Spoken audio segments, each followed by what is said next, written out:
Good evening, my name is Min. I'm going to go ahead and talk about the 4 prompts that were given to me. For starters, for number 1, my heritage is South Korean. My mom's parents are both from South Korea, and my dad's side of his parents are also from South Korea. However, unfortunately, my dad's side of his parents, they were both deceased during his early age. My mom's side of the family resides in the capital, which is Seoul, and they live in an apartment in the city. How I know about this information is that I went there in 2001 to see how my mom's side of the family lived in Korea, since it was my first time ever experiencing it. And also it was passed down from my parents by speaking to us verbally. They would tell us some stories to my 2 older brothers and I at an early age.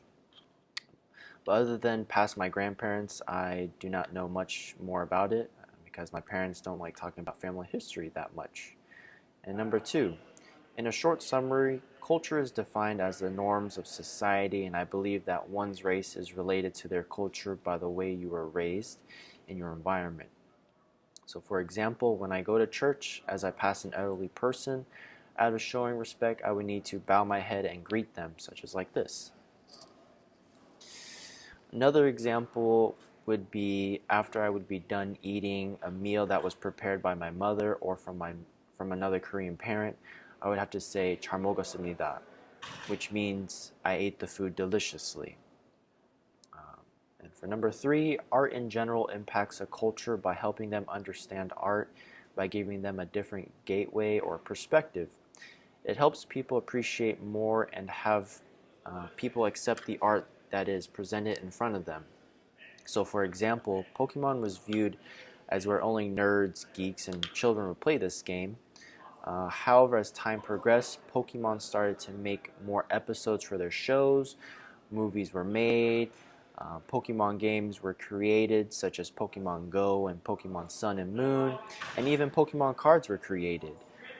With this, it started to become more popular and widely accepted to people, and soon enough, it was not only for nerds and geeks and for children, but everyone almost worldwide either has played it or even has heard about it.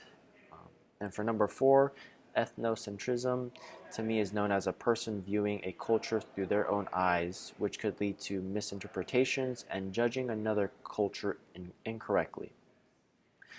So for example, a very common misinterpretation is that many Asian countries that eat dogs.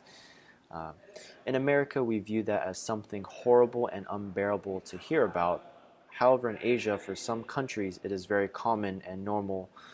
It's a normal thing for them to eat, as they would see that as like Americans who eat pigs or cows.